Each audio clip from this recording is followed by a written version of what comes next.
mountain tree shrew. A strange plant grows here with leaves shaped like little jugs. A pitcher plant. The shrew is enticed by the sweet liquid the pitchers produce. But they are traps. Insects are also attracted by their sweetness.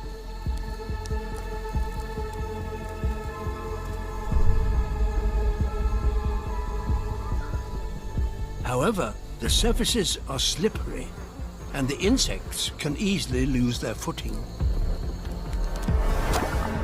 And there they drown. Their bodies dissolve and are absorbed by the plant.